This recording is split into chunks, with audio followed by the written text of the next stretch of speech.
Bueno, ahora viene lo bueno, y después con las intervenciones de tan buena gente que nos acompaña hoy, lo mejor. Entonces, si les parece, empezamos por orden cronológico en cuanto a las publicaciones de sus experiencias con Salvador. Y Salvador, ¿cómo fue posible el éxito de Tiempo de Niños cuando casi todos los textos de ilustraciones para la página los proporcionaban tus alumnos y alumnas de la agrupación escolar Las Manchas, que contaba tan solo con 300 estudiantes? ¿Y por qué? Me gustaría, tengo una curiosidad, que nos aclares hoy, ¿por qué tú denominabas a la isla de los niños la isla grande de los pequeños? Bueno, es que yo arranqué, bueno, yo siempre he tenido, la educación para mí ha sido la clave de mi vida, ¿no? Yo soy como, tengo la frase de Nelson Mandela de que la educación es el arma más poderosa para cambiar el mundo. Entonces, yo siempre he sido maestro toda mi vida. Yo he sido, después empecé también el tema del periodismo y uní las dos cosas, y entonces hice una vez un curso de periodismo escolar con una gente extraordinaria, entre ellos Juan Cruz, principalmente. Juan Cruz, una cosa curiosa porque lo relacioné, Juan Cruz empezó en el aire libre a los 13 años y empezó a mandarme a mí las cosas por teléfono, y me decía hasta los puntos y comas por teléfono. Y de Juan Cruz, que era un niño de 13 años, por eso de que no creemos en los niños, en el periódico El Aire Libre, que era un periódico deportivo y que hacía cosas todo el mundo decía, pero ¿cómo va a ser ese chico? Eso solo tiene que hacérselo a alguien, que es lo de siempre. Yo estuve mirando ahí fuera que tengo un texto recuadrado que dice nota para incrédulos, porque había una chica que hacía unos dibujos impresionantes y la gente dio por decir que aquello lo hacía yo, que soy un rebenque para dibujar. O sea, entonces que siempre no creemos en los niños, que es una cosa que se queda uno total. Que hicimos el curso de periodismo escolar y aquí Ricardo, compañero de profesión, me dijo, tú empieza con eso y tal. Total que me metí a la aventura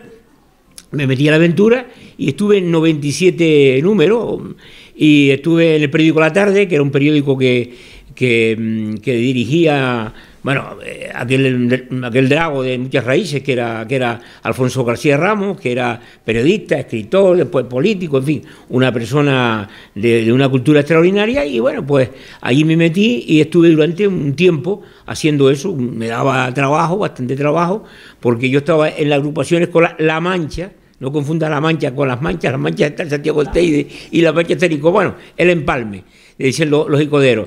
Total que allí, y después también me relacioné mucho con los colegios de Ico Garachico y tal. Entonces iba recogiendo, claro, era más rural, no era, digamos, cosas de, aunque también aquí Ricardo empezó en La Zarza, en Fania, y bueno, total, que estuve haciendo un montón de números monográficos también, y fue un trabajo maravilloso, un trabajo no solamente maravilloso para mí, sino para los niños y para los padres y para el periódico, que en ese tiempo vendía un montón de periódicos, porque los padres, claro, los abuelos, de todo ese rollo, pues la gente iba a comprar La Tarde en ese tiempo, que bueno, que no se vendía y bueno, eso por ahí empezó la cosa. Sí, y lo de bueno, sí, tú hacías alusión a ese curso se realizó en el año 73, lo organizó un inspector técnico de educación que se llamaba Diego Bejarano. Sí, exactamente. Se hizo en la Universidad Laboral y colaboró en la Asociación de la Prensa.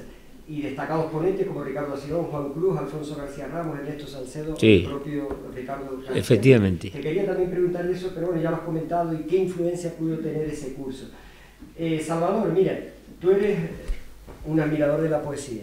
Sí. Y ya comentamos antes, en fin, que tu frase de cabecera es una magnífica... De Pessoa, de Pessoa, Fernando Pessoa. Se reflejaba también, es decir, muchos de los monográficos de Tiempo de Niños, se reflejaba la poesía. Hay monográficos dedicados a Pablo Neruda, Víctor Zurita Soler, Mijota, Antonio Machado, Tormirado Antonio Machado, ¿no? Tú le das mucha importancia a este género. Me gustaría que comentaras algunas cosas, y también de un monográfico que creo que fue una revolución, que fue un monográfico dedicado a los ovnis. Ah, sí, sí, bueno, en ese tiempo, bueno, lo de la poesía, bueno, porque uno siempre le ha gustado la literatura de toda la vida, y bueno, tú cuentas hasta una anécdota en la maravilla tuya, que es la tesis doctoral, cuentas que yo te conté, porque al final sabías más de mí que yo. O sea, en las entrevistas que hacía ibas para adelante y para detrás, y bueno, lo tuyo fue un hallazgo, una suerte, la amistad tuya, fue algo impresionante. Y entonces, pues yo de la poesía toda la vida, tú cuentas, porque te conté yo, de que yo descubría. Estamos hablando de otro tiempo, que parece que ahora todo... No, en otro tiempo yo descubrí a Miguel Hernández, el poeta. Descubrí a Miguel Hernández de Orihuela, aquel pastor y tal. Y para mí fue una locura. Total, que yo estaba en Santa Cruz y pasé por la librería La Prensa y tenían de la editorial Losada la obra completa de Miguel Hernández.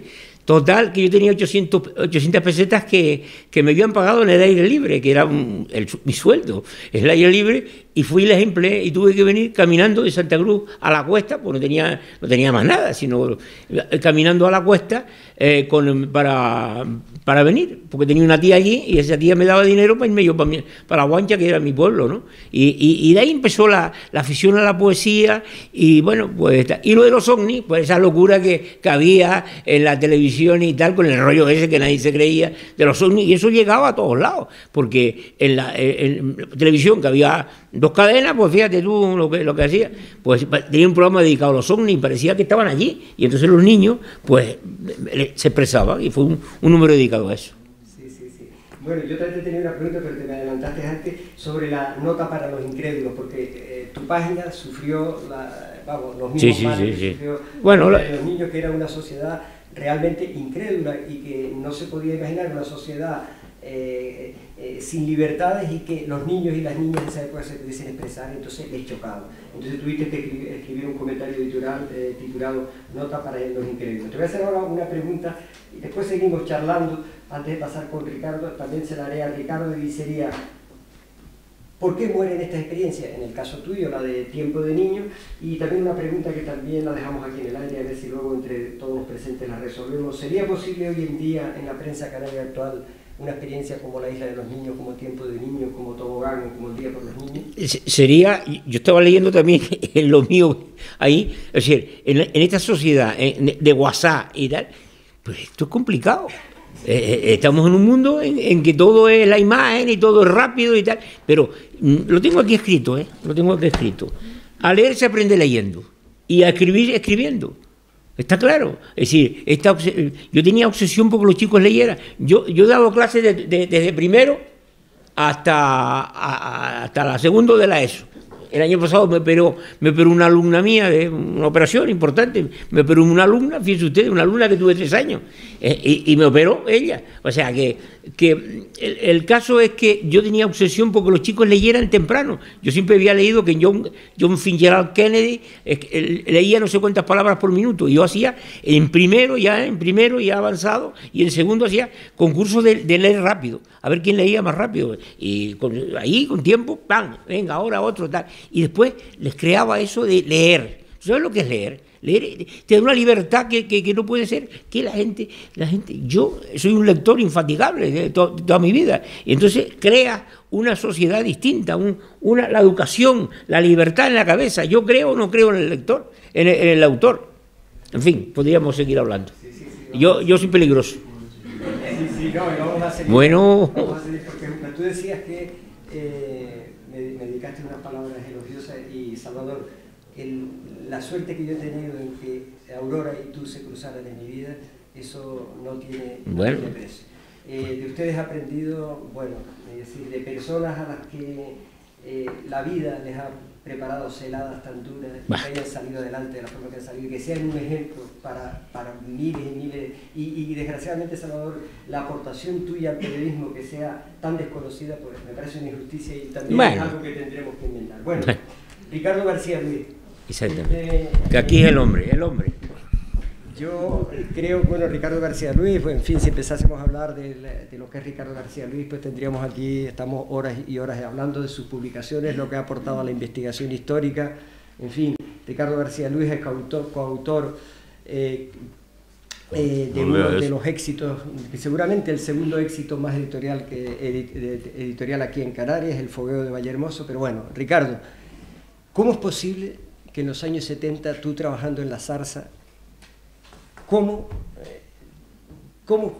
es el embrión de la Isla de los Niños? ¿Cómo se te pasa por la cabeza eso que luego fue un éxito impresionante, un ejemplo, algo rompedor, vanguardista, que se ha estudiado en universidades de Brasil, que se ha estudiado en la Universidad de La Laguna, que hay cientos de publicaciones y que a lo mejor tendría que haber alguna más?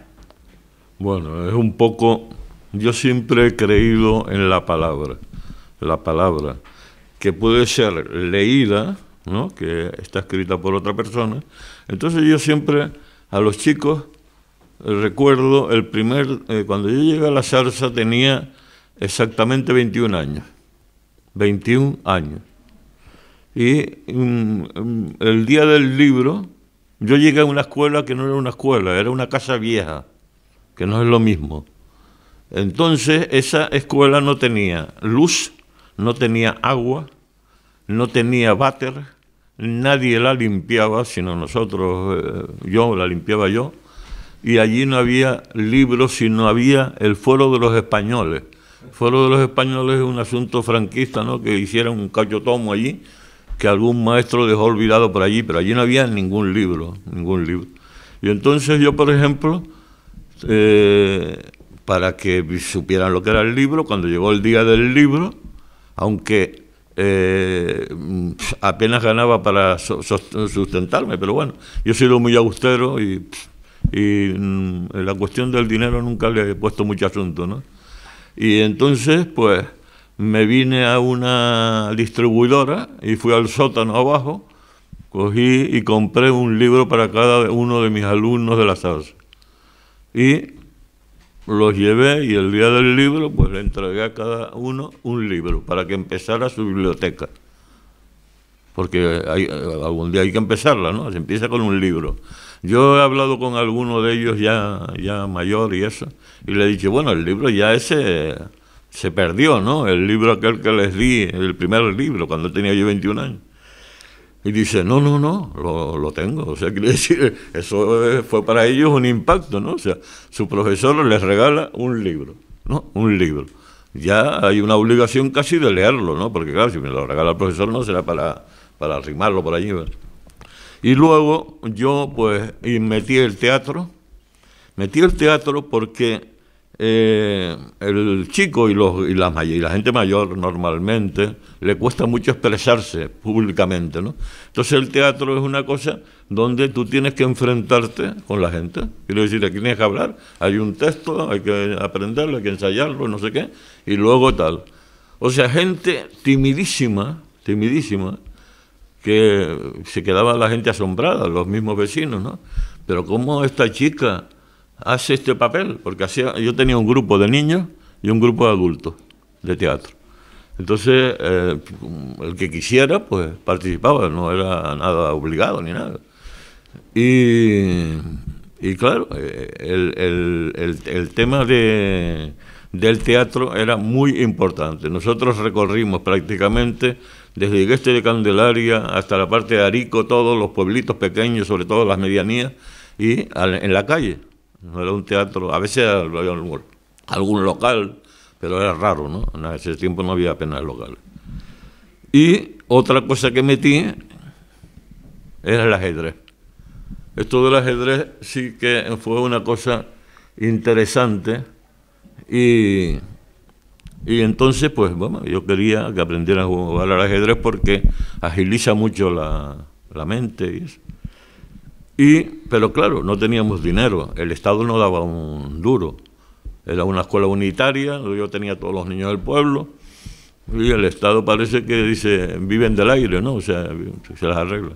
La tiza la compraba yo, si había que comprar folios los compraba yo, en fin, yo no sé ni cómo, pero los compraba. Si había que comprar algún libro, si había que comprar esto, no había nada. Y entonces el ajedrez, claro, casi era un lujo.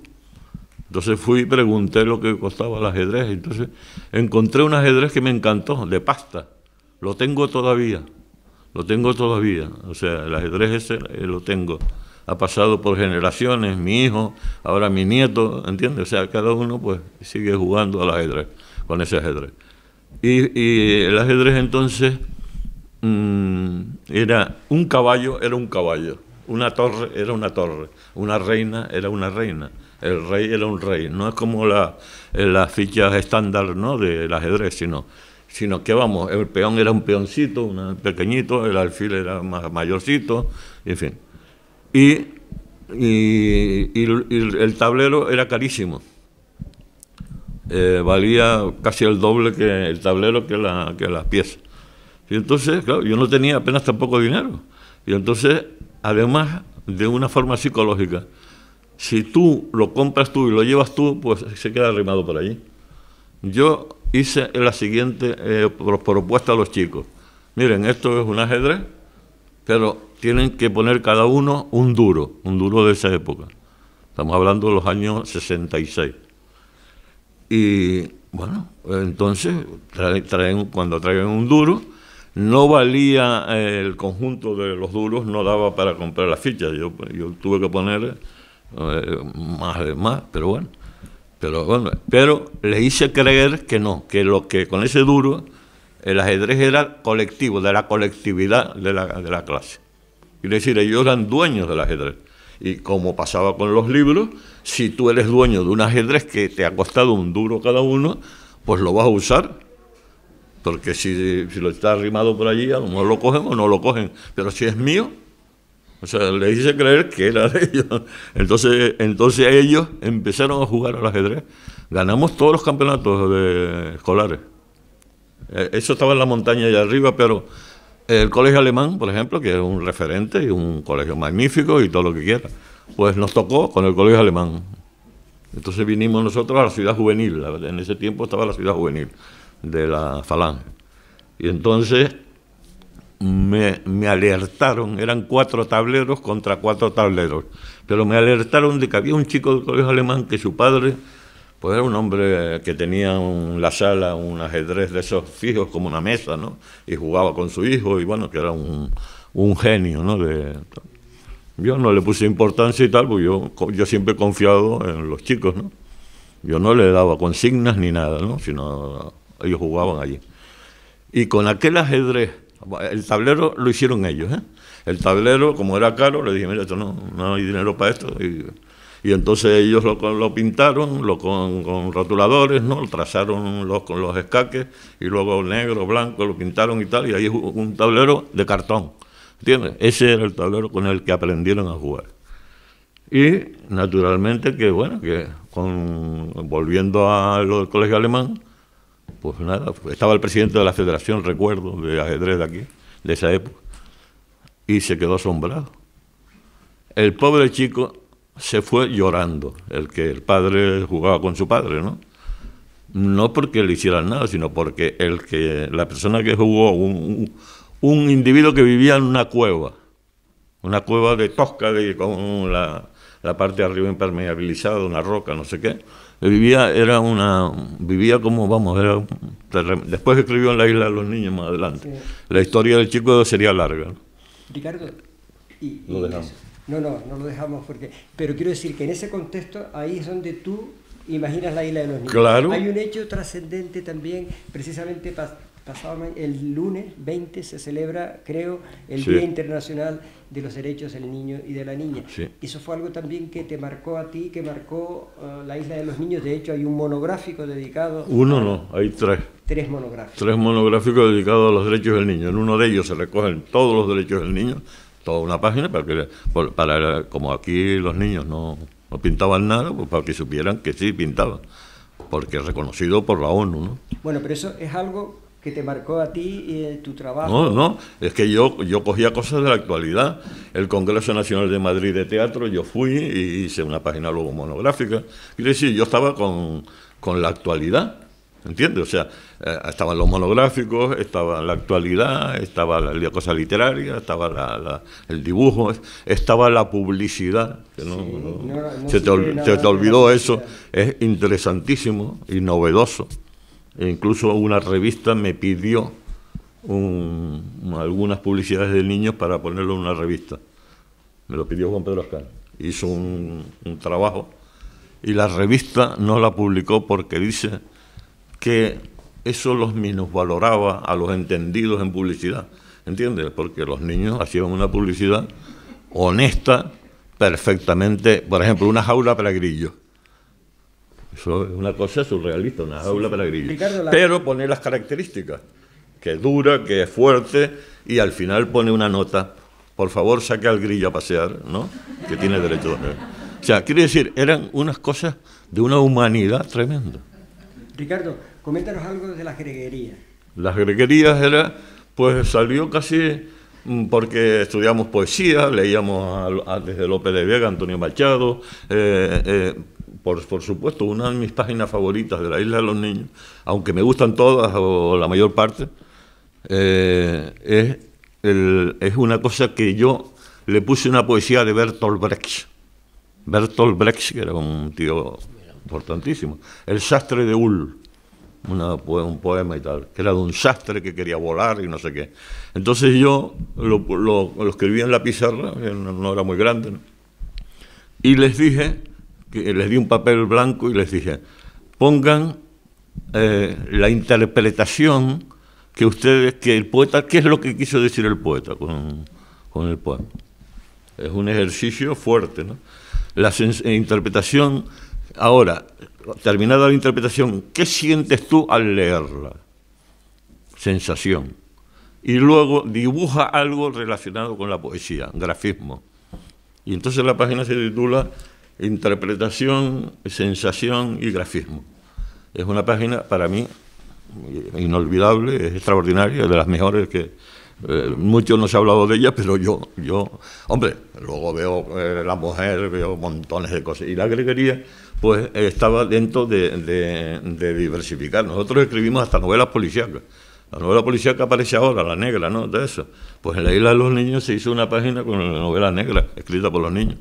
O sea, es que yo no sé lo que no hicimos. Los niños, cuidado.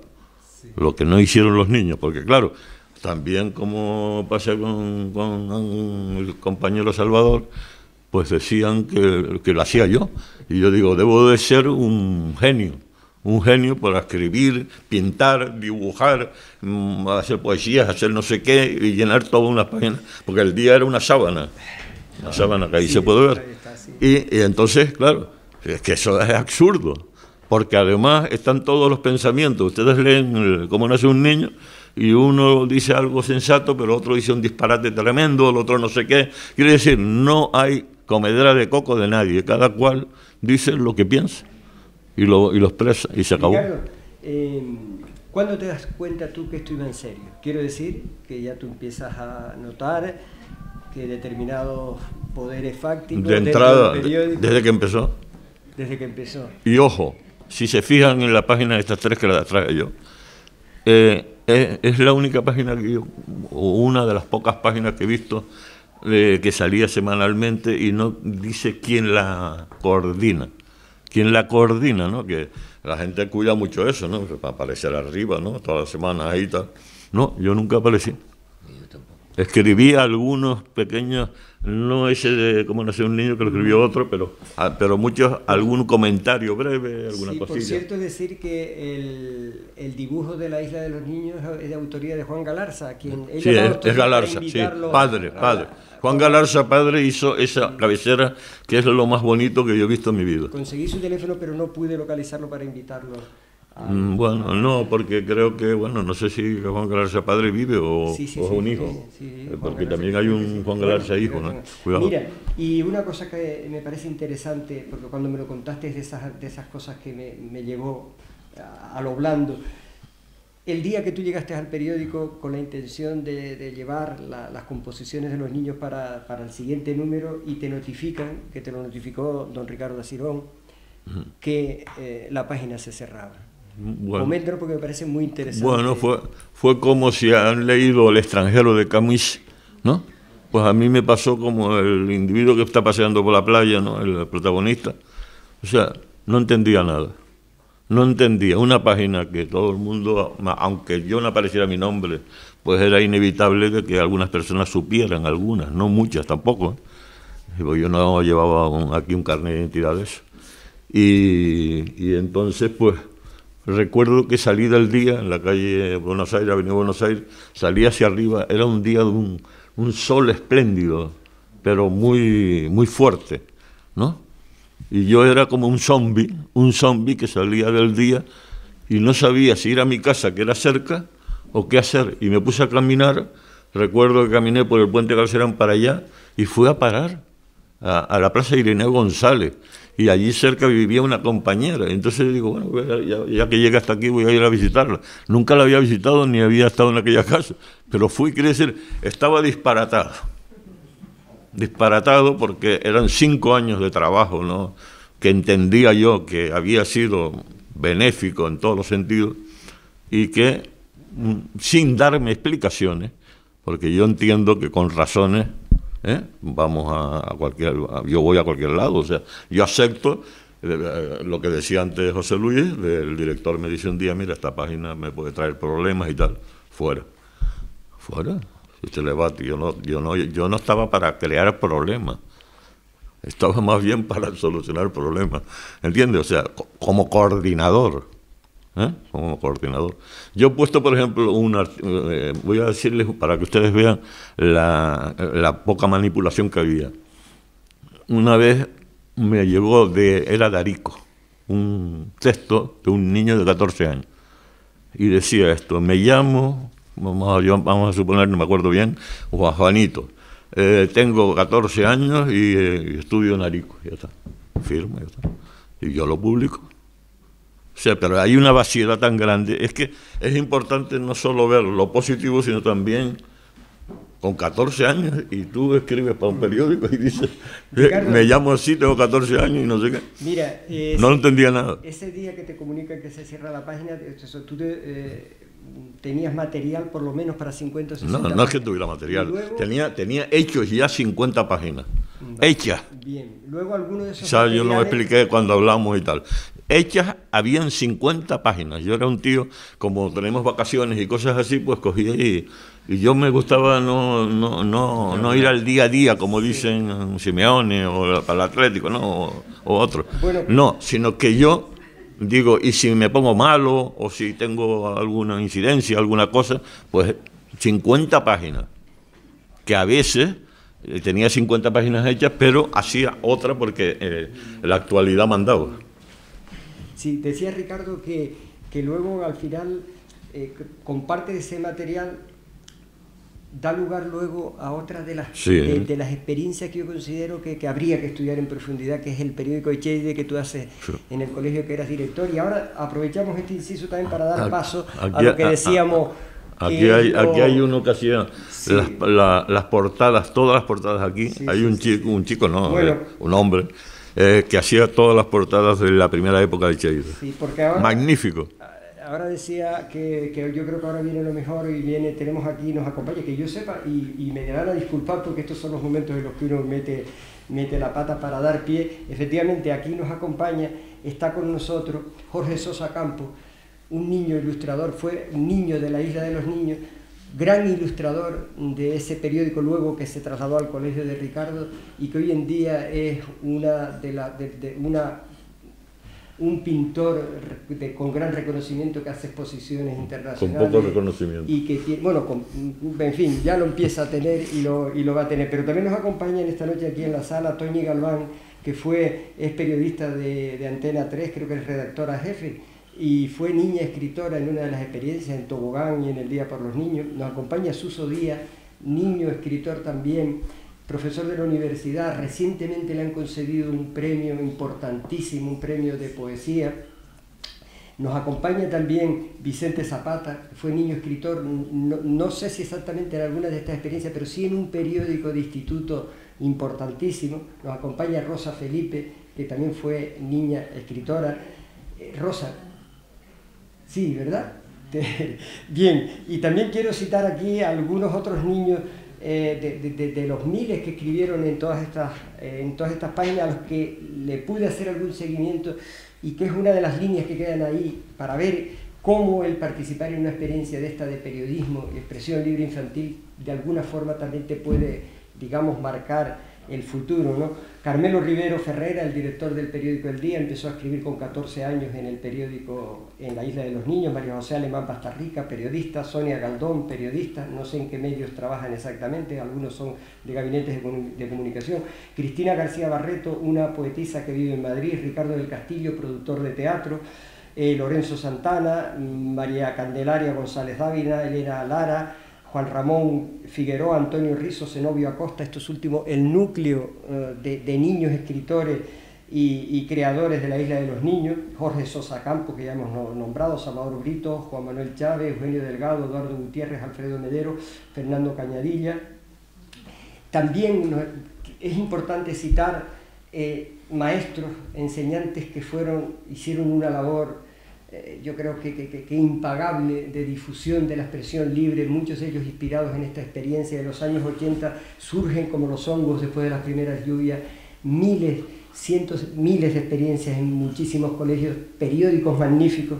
Nos acompañan hoy también aquí Manolo Marrero, uno de los grandes difusores de la expresión libre infantil, Martín Falcón, además de un hombre de San Juan de la Rambla y que es siempre implicado en labores culturales.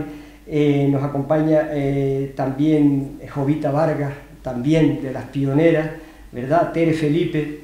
Espero no dejarme a ninguno, pero yo no puedo dejar perdonen que tengo que nombrar a Charo Guimerá, Juan Camejo, Manolo Romero Saldaña, Ana Padrón, Gaita Sanfiel, desde el colectivo Freiné, qué grandes aportaciones a la escuela pública canaria. Antonio Cruz Méndez, ya fallecido, María Jesús López, Manolo Borges, Juanjo Mendoza, Lola Suárez, Jesús Hernández, el compañero Jesús Hernández, que nos manda recuerdos de Inglaterra, que no puede estar aquí porque está de viaje por Inglaterra. Rosa Blanco, Toña Denis, Fernando Barragán, Isabel Lozada, Inés Pérez, Nati Alvarado, Puri Gutiérrez, Tere Felipe, que nos acompaña también hoy aquí en la sala, Juan Roberto Felipe. Y entonces, bueno, pues yo creo que ahora toca darle la palabra a los niños y las niñas escritoras y también a todos los maestros, los amigos, la gente que nos ha acompañado, ¿verdad, Aarón? Bueno, yo creo que uno de los placeres de estar aquí es verle las caras ahora mismo a estos niños y a estas niñas, que algunos creo que están rememorando aquellos momentos, otros pues yo creo que lo estamos viviendo, yo creo que disfrutando, que es el término que podemos decir. Agradecerle a José Luis, por supuesto, y a ustedes dos, a Ricardo, a Salvador. Nos quedamos con ganas de más y vamos a seguir con un poquito más. Así que espero que ustedes ahora nos ayuden, que digamos, contribuyen a enriquecer el debate, lo que en definitiva da cobijo a esta conferencia, que son diálogos con la historia, y que podamos, digamos, entablar esos diálogos con los protagonistas de esta mesa. Así que si alguien quiere intervenir. Quisiera introducir otro elemento sobre Ricardo, que se ha planteado esta noche. Tengo una colección de cuadernos que es artesanal absolutamente, hechas por Ricardo. Es decir, fueron libretas que él cogía, le quitaba las grapas, mecanografiaba los cuadernos aquellos con cuentos de lo más diversos, es decir, con dibujos, por ejemplo, de la exposición de arte en la calle Cruz, con aspectos de sexualidad infantil. Eran libretas monográficas que son una auténtica joya. No sé las tengo todas, Ricardo, yo las tengo todas las que en su momento llevaba a las escuelas de verano. Sí, eso es otro de los proyectos que cuando te echan de un sitio, cuando te dan una patada en el culo y te sacan del campo, pues dices, bueno, como yo he sido un poco luchador, ¿no?, de alguna manera, pues pasé a Cheire, ¿no?, y seguimos trabajando con los niños. Hacíamos lo mismo que la Isla de los Niños, pero en el marco escolar. Y además lo proyectábamos a 38 colegios de Canarias, mandábamos nuestra revista, para que la gente viera lo que estábamos haciendo, y siempre todos los colegios que hacían alguna revista y nos las enviaban, una de las páginas de ese periódico salía en la siguiente nuestra. Quiere decir, decíamos desde tal sitio, ¿no? Y escogíamos unos textos buenos y tal.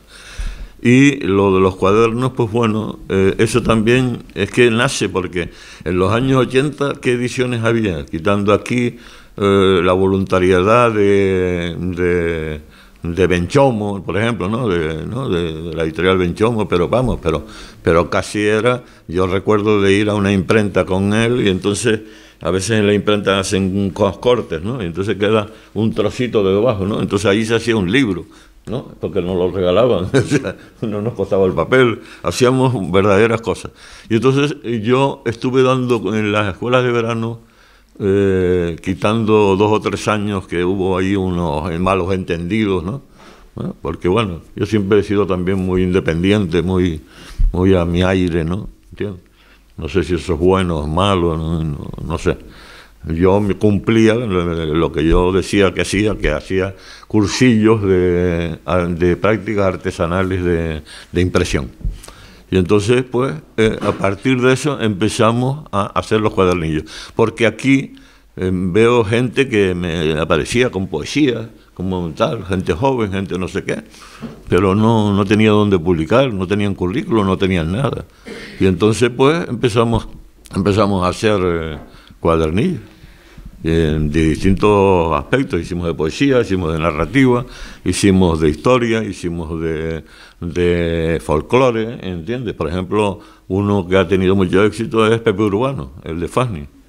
Es un poeta popular, decimista, analfabeto, que yo recogí y hice 3 cuadernillos, y hoy día el ayuntamiento ha sacado un libro con los cuadernillos, y más algunas más que han encontrado por ahí, ¿no? O sea, vamos. Y quiere decir que luego el objetivo en realidad era, si yo hubiera llevado una contabilidad, ¿no?, al uso, ¿no? Compramos una multicopista entre yo y otro de los chicos que trabajaba y tenía algo de dinero, entre los dos compramos una multicopista de segunda mano, ¿no?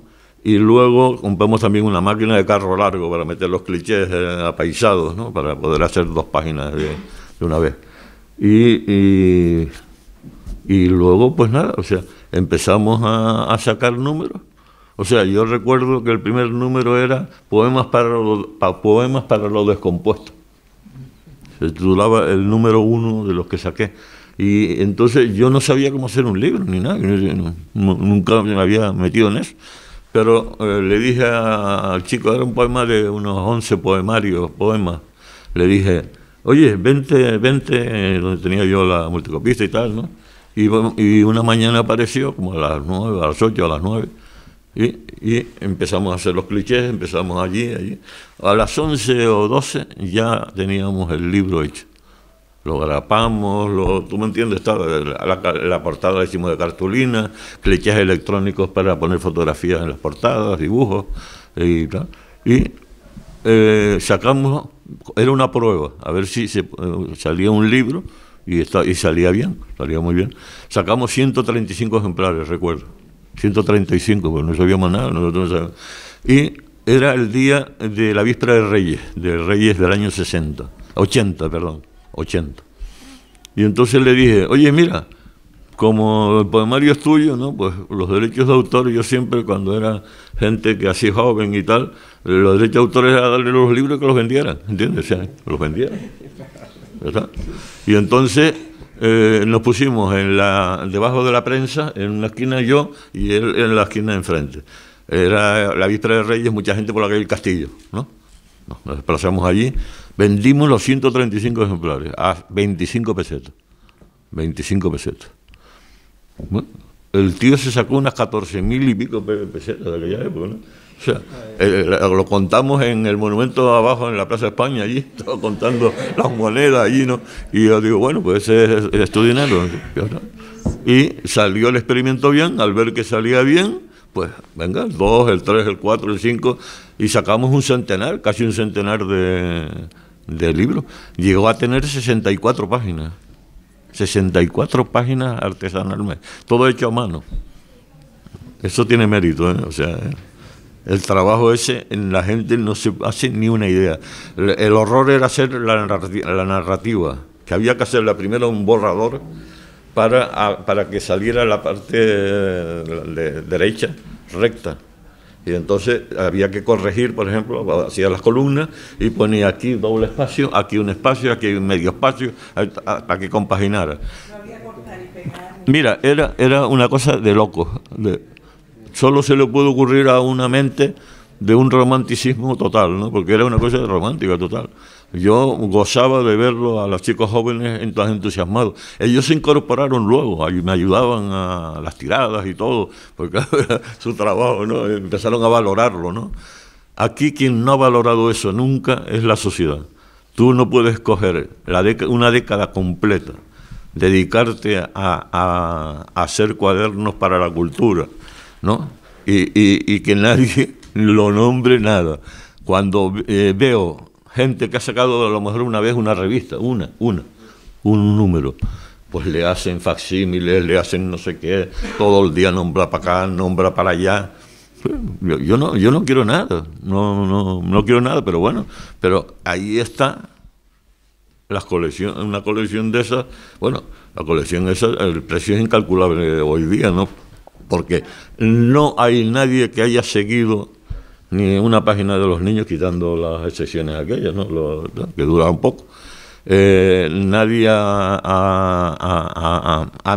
metido en aquella época el teatro y el ajedrez en la escuela como hice yo. Porque yo lo que estaba dando ejemplo. Se puede hacer. Es que el problema de mucha gente no se puede hacer, si no hay medios, si no me dan dinero, si no tal, no sé qué. Yo me di cuenta que yo podía hacer cosas sin dinero o con muy poco dinero, ¿no? Yo sé que en la aventura de los cuadernillos, que es muy importante, la colección es muy digna, aunque fueran gente muy joven, casi todos los que participaron, pero con una dignidad tremenda. Yo no publicaba cualquier cosa.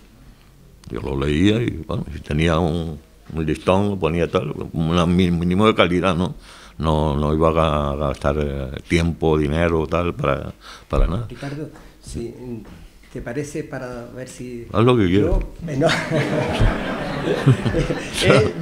Interesante, pero yo a lo mejor voy a pecar ahora de atrevido, pero a mí me gustaría a Toñi, a Suso, a Rosa y a Jorge. Es verdad que a lo mejor algunos de ustedes cuando publicaron, a lo mejor tenían 9 años, 10 años y sus recuerdos pueden ser difusos, pero sí me gustaría, yo desde luego creo que sería importantísimo saber la opinión de ustedes y me gustaría que tomasen la palabra.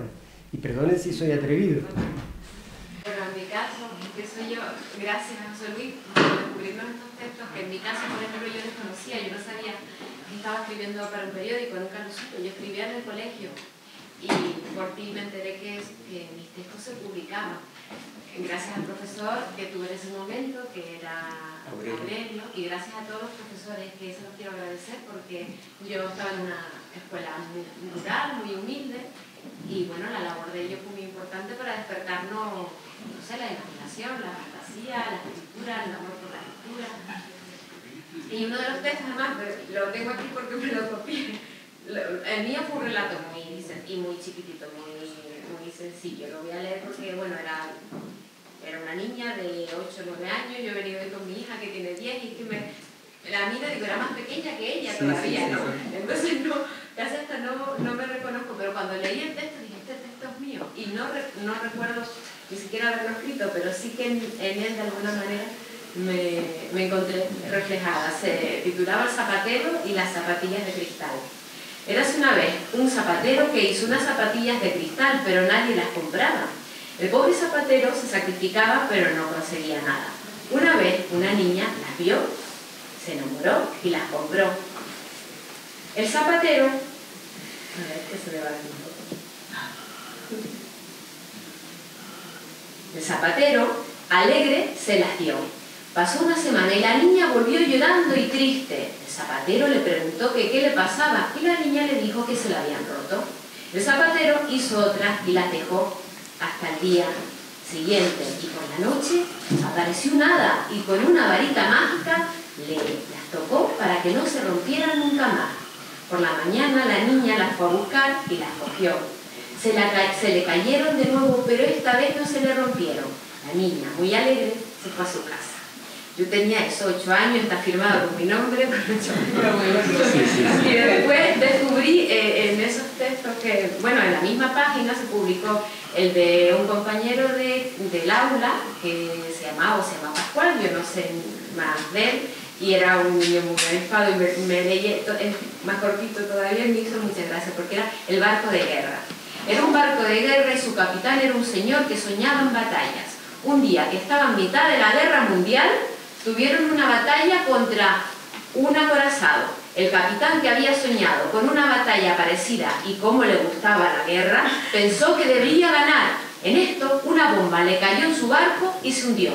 Esto le pasó por estar en la guerra, ya que tenía más y era compañero de clase que tenía mi misma. Eso que lo inventamos nosotros. Que puso que lo inventamos nosotros. No sabíamos del mundo, quiero decir. Para ellos es muy importante. Está leyendo. Me acuerdo ya, casi un contexto de hada. Este no, este era más serio. La única referencia que teníamos era la lectura, los profesores, los amigos, los juegos en el patio. Y yo quería agradecerles, bueno, a la casa de todos los profesores, a los míos y a todos. Tengo que decir que la verdad que las confianzas a veces son lo peor que hay, porque tengo 2 de mis mejores amigos. Tengo aquí una auténtica familia que tengo aquí de La Gomera, y 2 de sus hijos, Cachi y Enrique, que nos acompañan aquí, también fueron niños escritores, porque además tengo que citar a Joaquín Nebro, un maestro que es un referente también en la expresión libre. Le mandé una invitación, pero él vive en Granada, y les recomiendo que no dejen de ver un documental en el que se le dedica a Joaquín, bueno, en el que aparece Joaquín como protagonista, y que se titula Entre Olivos. Si lo pueden ver, no dejen de verlo. Pero aquí también están Cachi y Enrique, que también escribieron, porque Joaquín era un colaborador de esta, una de las personas que también más ha aportado a la expresión libre, y trabajaba en Alajero, en un municipio de La Gomera, y mandaba publicaciones, y aparecen publicadas, y creo que alguna Cachi está en la entrada, y por lo tanto, discúlpeme, porque la verdad es que las confianzas son... y que, en fin, que a ver si toman la palabra y comentan alguna cosita. ¿Sí? Y por supuesto que no se nos vaya, Rosa, que no se nos vayan Vicente, que no se nos vaya Jorge y Suso, si todavía están por aquí, y nos comenten alguna cosita de sus recuerdos, por favor. Un poco tarde. La verdad es que ciertamente buscar esta pequeña experiencia es un verdadero placer, ¿no? Sobre todo para nosotros, los años 70 y pico, 78, estamos en Alajero, en una escuela unitaria. Y claro, Joaquín representó para nosotros una bocanada de aire con respecto a... Porque tuvimos otra maestra, de la que yo, por cierto, guardo muy buenos recuerdos, de Josefina Taurín, porque a mí me inculcó el amor por la historia, ¿no? Y el amor que sigo conservando, evidentemente. Pero Joaquín ya venía de estos maestros que venían de Península, bueno, acababa de morir Franco, ¿no? Entonces introdujo, yo creo que pasó en muchas escuelas, ¿no? Introdujo un nuevo juego, ¿no? Es decir, un modo de hacer las cosas nuevo, cuestionando siquiera algunas cosas que dábamos como por inmutables, ¿no? En nuestra corta edad, ¿no? Y el hecho del periodismo, pues, estas pequeñas experiencias, pues, sin duda, que representaron para mí, hablo en cantidad de personas, y creo que... Y Kiki, Cachi, ¿ustedes recuerdan alguna de las cosas claro, eran a lo mejor niños de 9, 10, 11 años, están ahí, en una de las páginas que están ahí? Sí. Cachi, ¿qué recuerdas tú de Joaquín? De Joaquín, ¿qué recuerdos tienes de Joaquín? Tengo muy buen recuerdo de él, porque era un maestro innovador, nos dejaba a nosotros crear, fomentaba el dibujo libre, el pensamiento. ¿Qué opinas? Sacaba a lo mejor una cosa, ¿y qué creen ustedes que es esto? Yo lo recuerdo perfectamente. ¿Dónde nos llevaría esto? ¿De dónde podríamos sacar esto? Y entonces le gustaba mucho la fotografía. Le hacía unos revelados de estos express, donde nos sacaba imágenes nuestras. muestras en blanco y negro, le encantaba excursiones, lo que era ver todo lo que era fauna, o sea, nos metían en lo que era una programación global, donde también dábamos números y atendíamos, pero claro, era una unitaria también, con niños de muchos niveles.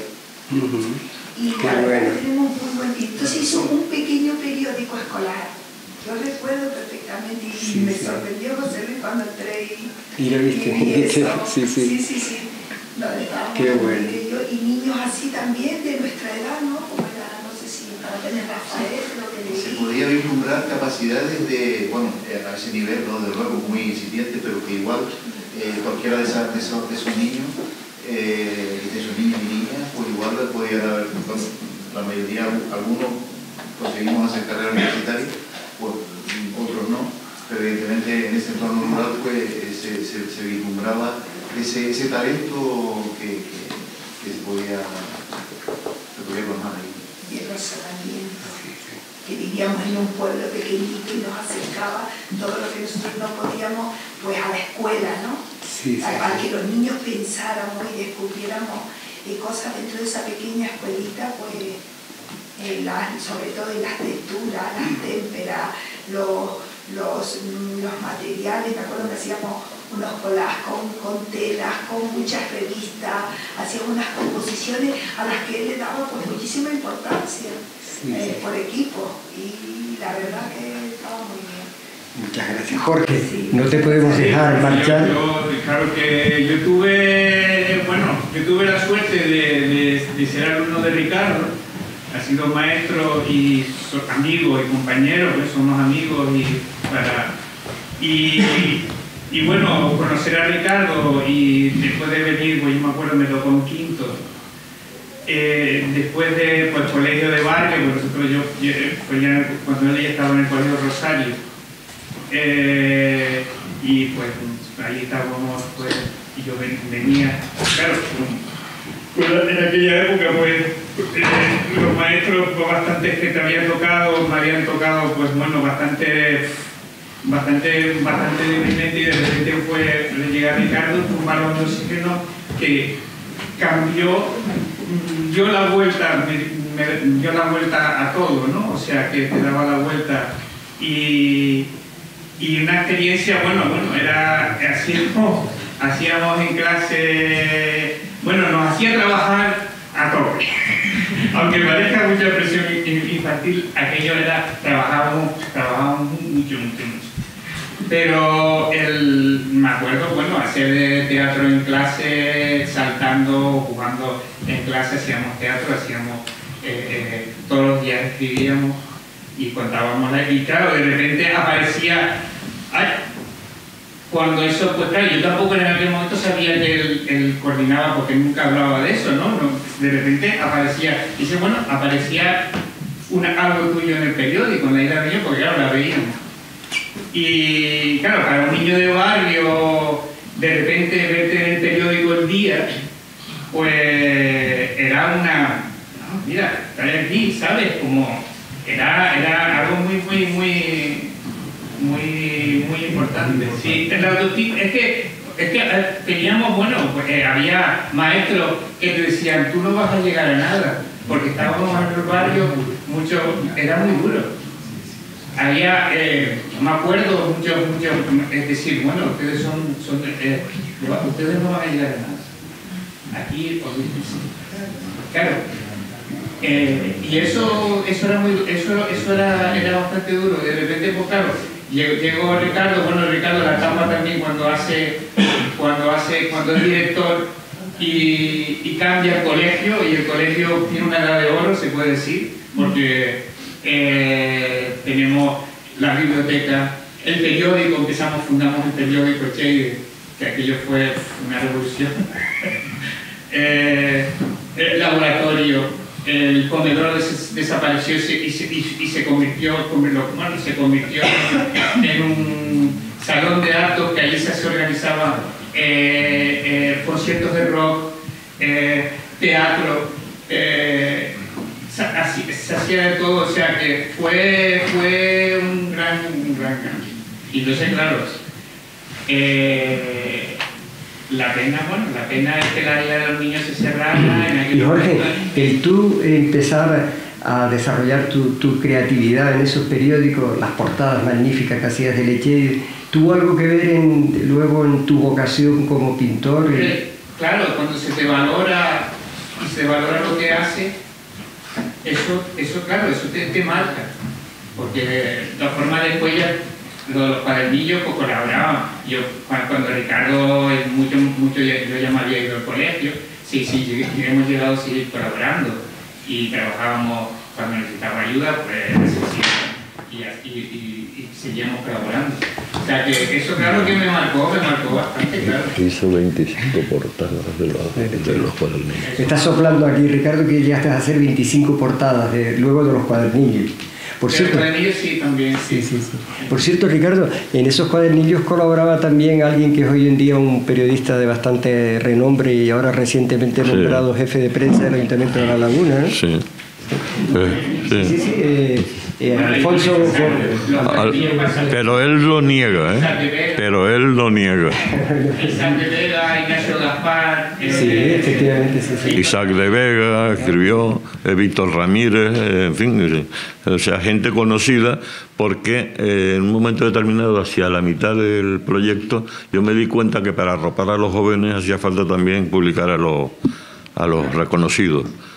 Y entonces empezaron a fijarse, empezaron a salir críticas en los periódicos de los cuadernillos, porque salió Isaac de Vega, pues salió Víctor Ramírez, porque salió Sánchez, de Las Palmas, y varios así, pero porque me lo pidieron, No, yo no... La Canaria Última después una trilogía, ¿no? Narrativa Canaria Última, bueno, que participaron un montón de gente. Muy bueno. Además hay una cosa, nunca le dije pinta esto o lo otro. Le daba el texto y él lo pintaba. Y como él lo pintaba, se publicaba. Más libertad, imposible. O sea que no puse nunca en cuestionamiento, y si es mentira, dilo, ¿no? Lo que estás aquí, ¿no? Nunca cuestioné lo que tenías que pintar, sino el texto, y lo leía y él pintaba lo que le parecía. Muy bueno. 25 de un centenar más o menos es una aportación básica, ¿no?, en la colección. Bueno, se está alargando un poco. Vamos, estamos muy contentos porque se está alargando, porque creo que es el mejor síntoma. Si alguien quiere intervenir rápidamente, hacer una breve intervención. Bueno, a mí me gustaría hacerle nada más una pregunta a Ricardo y a Salvador. Supongo que todos hemos aprendido hoy, y los niños de aquella época, pero ustedes, como directores, con la iniciativa que tuvieron, ¿qué aprendieron ustedes por un lado de la isla de los niños y por otro lado de Tiempo de Niños? Bueno, aprender muchísimo de los niños. Ahora mismo, cuando estaba Toñi Galván, ¿no? Claro, estaba leyendo eso, pues leyéndolo en otro aparato, pues yo le decía a Ricardo, pues mira, esta no la hicimos nosotros. O sea, porque cuando la gente pensaba que uno hacía eso, que la imaginación poderosa, la imaginación poderosa que tenían los niños, ¿cómo iba a inventar uno aquello? Era un trabajo extraordinario de los propios niños, y lo que uno aprendía era eso, los niños.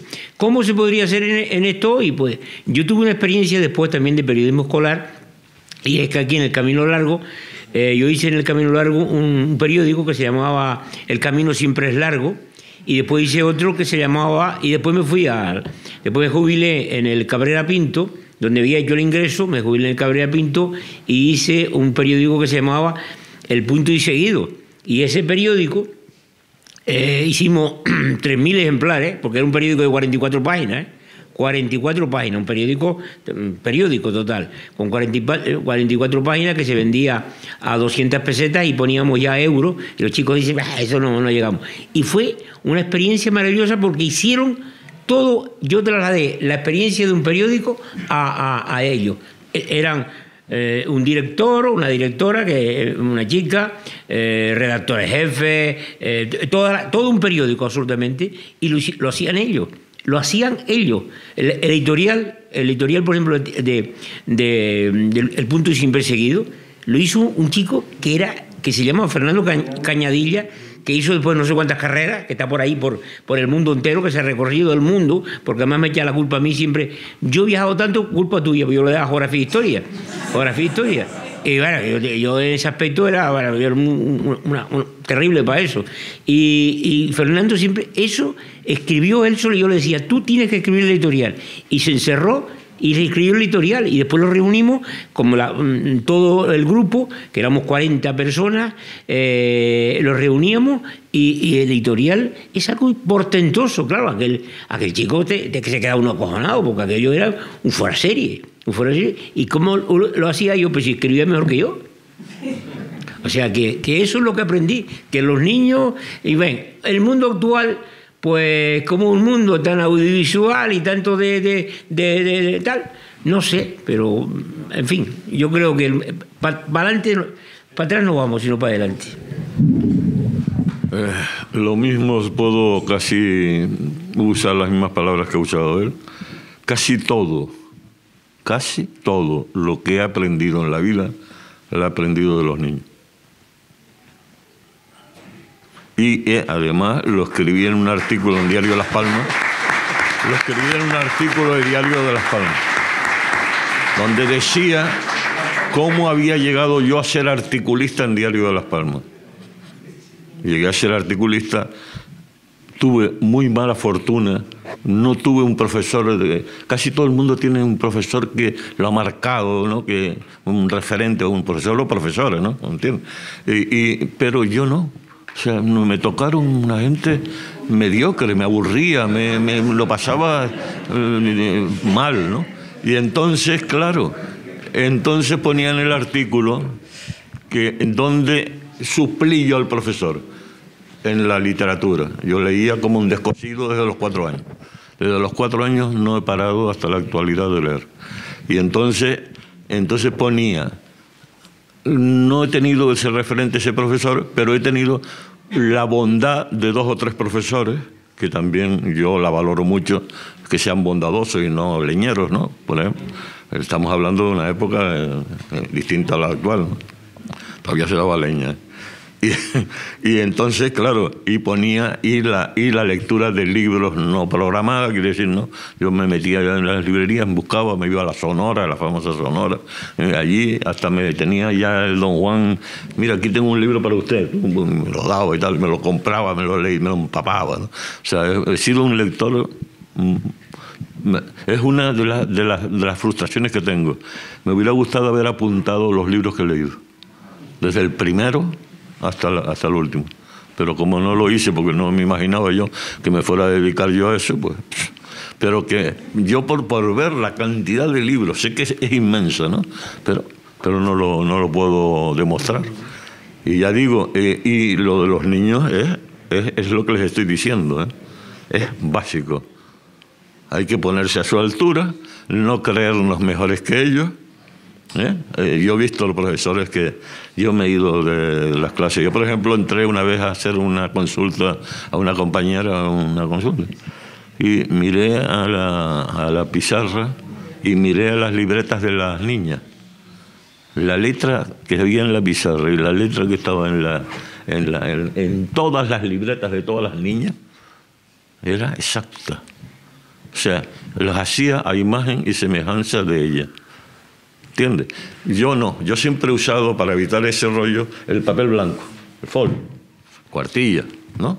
Y entonces yo reconozco a los niños no porque me pongan el nombre, sino por la letra. Cada uno, la letra es como una huella dactilar.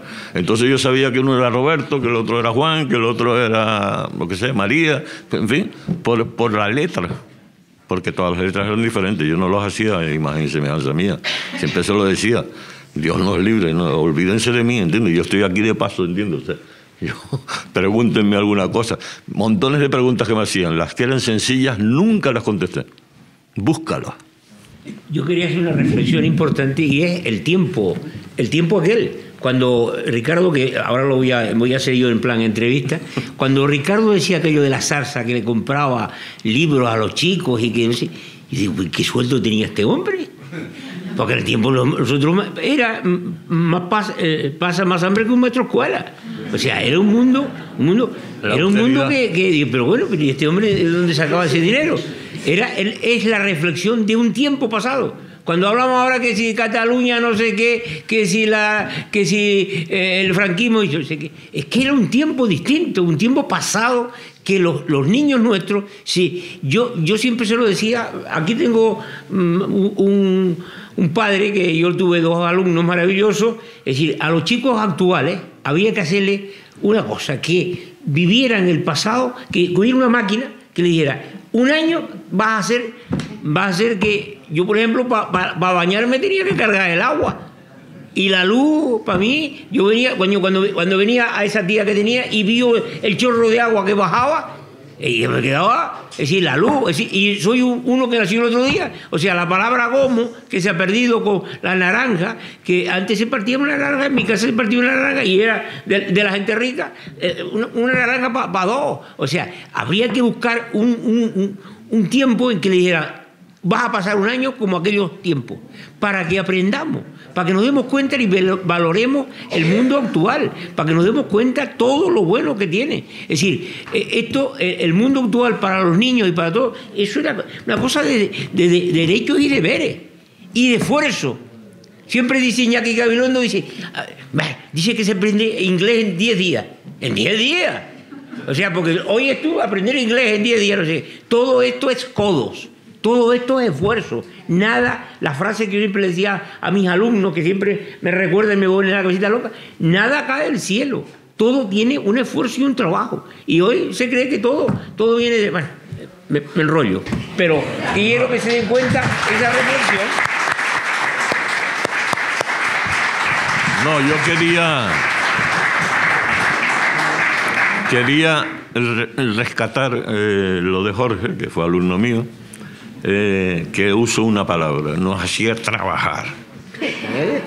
O sea, la imagen es que tú eres tolerante, pero aquí hay que trabajar. Por ti, para que tu futuro sea mejor. ¿Entiendes? O sea, no es una cosa que me encapriche yo, que tienes que hacer esto o lo otro. No. Es que es tu obligación. Además, tu padre te está manteniendo. Yo le explicaba, respetaba mucho a los padres y a la madre. No permitía que ellos jamás hablaran ni esto del padre o la madre. Aunque fuera verdad. No sé si me entienden. O sea, aunque fuera verdad, pero que hay verdades que matan. Yo he tenido discusiones con alumnos míos, y Jorge lo tiene que recordar. Una que tuve, que un señor pues llamó a su madre P punto, ¿no? Sin saber nada. Entonces cogí yo, intervine, con toda la clase allí, todos éramos como un barco que estábamos todos metidos. Y le dije, tú no sabes ni lo que estás diciendo, tú eres un niño. Cuando tengas 18 años y seas mayor de edad, busca a tu madre y que te explique por qué hizo lo que hizo. Y entonces te vas a enterar de algo, ¿no? Así que calladito la boca, y a la madre no se dice eso, veamos, aquí no se dice eso. Yo me había enterado porque sabía más sobre la madre que él mismo. El padre le había engañado y le había dicho, bueno, que su madre lo había abandonado, que no sé qué y tal. Bueno, lo clásico que eso sigue. Y lo importante, tanto la isla de los niños, tanto con el Chaide, tanto lo que sea, en realidad ellos solo empezaron a contar pues cosas de su vida normal. Nadie le dijo, escribe de esto. Hombre, en los temas monográficos siempre procuraba temas que jamás hubiéramos hablado. El trabajo. ¿Qué es para ti el trabajo? Pues, escribía. Cada uno individualmente escribía y luego pues se sacaba un 5 o 6 diferentes en una página en el Chaide, por ejemplo. Y ya digo, la palabra que usó, y la usó muy bien, es que los hacía trabajar. Trabajábamos en nuestra clase con la liberalidad que yo les daba, más que cualquier clase que hubiera en el colegio. Yo era muy exigente, pero con mano de seda, ¿entiendes? No con el puño de hierro. No sé si se me entiende. Se te entiende perfectamente. Bueno, Solo queda decirles algo. Gracias. Gracias, Gracias a Ricardo. ustedes. Gracias a ustedes que nos acogen, ¿no? A contar boberías, ¿no? A contar nuestras boberías, ¿no? Gracias por creo que la lección que nos han dado hoy, lección de vida, de profesionalidad, y sobre todo remarcar eso que en este país últimamente no está tan de moda, aunque ya hace tiempo que no está de moda, que es valorar el esfuerzo y cómo los mediocres al final están donde están más arriba, y están monopolizando la imagen de un país que desafortunadamente no es ese. Desafortunadamente no es ese. José Luis, si tú querías decir algo. Sí, bueno, yo agradecerle al Instituto de Estudios Canarios, a ti, Aarón, especialmente esta invitación, porque esto ha sido un placer y yo estoy abrumado el poder compartir este acto con gente tan valiosa, con amigos, con familiares. Esto pues yo creo que no tiene precio, y decirles que los emplazo a ver si por la primavera está ya publicado el libro de La Isla de los Niños. Ha estado aquí Enrique Pereira, el compañero Enrique Pereira, que es uno de los coordinadores de un proyecto editorial novedoso de la Universidad de La Laguna, y que me están presionando y yo me dejo presionar. Lo que pasa es que uno tiene otras obligaciones. Repetirle de verdad el placer que yo tengo aquí de compartir con familias, con amigos, con gente tan entrañable, gente que ha dedicado tanto de su tiempo por construir estas islas, este pueblo. Y yo tampoco me puedo permitir despedir este acto sin agradecer a vecinas mías, 2 vecinas mías de San Matías, a Paloma y a Mercedes, 2 maestras pasión, 2 mujeres que han dedicado toda su vida por enseñar, por educar y por el trabajo social, y que siguen ahí en la derecha, y que les agradezco profundamente. Las hacía de viaje por Madrid, me lleva una alegría tremenda. También algún día tendremos que hablar de Paloma, de Mercedes, de lo que significa su comunidad, de cómo llegaron a estas islas y venían para trabajar en un colegio de señoritos y de señoritas, y dijeron que no, que se iban a un barrio y se fueron a construir un barrio, y han seguido viviendo en ese barrio, levantando ese barrio, y creo que algún día también esta sociedad, Paloma, Mercedes, tendrá que hacerles un reconocimiento. Muchas gracias a todos.